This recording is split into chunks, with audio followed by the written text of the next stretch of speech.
ரொம்ப கஷ்டமாக இருக்குது. இப்போ தான் பார்த்தீங்கன்னா இந்த நியூஸ் நான் பார்த்தேன். நான் ஃபஸ்ட்டு பார்க்கும்போது ஃபேக் நியூஸ்னு நினச்சேன். 4 நாள் முன்னாடி தான் அவரோட வீடியோ நான் ஒன்று பண்ணேன். ராகுலுக்கு இந்த மாதிரி நிலமை வந்துடக்கூடாது, அவரோட பிக் ஃபேன் நான் பார்த்தீங்கன்னா அவரோட வீடியோ எல்லாமே நான் பார்த்துட்டேன். அவருக்கு இந்த நிலமைன்னு நினைக்கும் போது ரொம்பவே கஷ்டமாக இருக்குது. தயவுசெய்து பைக்கில் சர்ச்சுக்கு வந்த உடனே நான் வந்து பார்த்தீங்கன்னா எனக்கு ரொம்ப நாள் கழிச்சு வந்த மாதிரி இருந்துச்சு. அங்கே ஒரு டாகுக்கு ரொம்பவே உடம்பு சரியில்லை. ஃபஸ்ட்டு அந்த டாகுக்கு தான் நான் போட்டு அவனை கொஞ்சமாக ஒன்றோட எல்லாம் சரியாக போய்டும் அப்படின்ட்டு நம்மளும் போய் ப்ரேயர் பண்ணலாம் அப்படின்ட்டு ப்ரேயர் பண்ண ஆரம்பிச்சேங்க. இதெல்லாம் நான் ஏன் பண்ணுறேன் அப்படின்னா, எனக்கு வந்து ஒருத்தவங்களை பர்சனலாக பார்த்து தான் நான் வந்து இந்த மாதிரி ஹெல்ப்லாம் பண்ணணும்னு நான் யோசிச்சுட்டு இருந்தேன். அதை வீடியோவாக எடுக்கிறது தப்பு இல்லை அப்படின்னு சொல்லி நம்மளை பார்த்து 4 பேர் பண்ணவங்க இருந்தால் நான் ஹெல்ப்லாம் பண்ணேன்.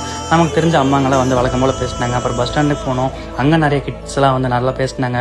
இடையில நம்ம ஃபாலோவர்ஸ்லாம் வேறு நம்மளை பிடிச்சிக்கிட்டாங்க. இது இந்த ஹெல்ப்லாம் நீங்கள் பண்ணுறீங்க, எனக்கு சந்தோஷமாக இருக்குது ப்ரோ, நல்லா பண்ணுங்க அப்படின்ட்டு போனாங்க. ஸோ நம்மளால் முடிஞ்ச அளவுக்கு எல்லாத்துக்கும் ஹெல்ப் பண்ணுவோம். உங்களுக்கு அந்த ஹெல்ப்பிங் மைண்டோட இருந்து தான் இந்த வீடியோவாக பண்ணுறேன்.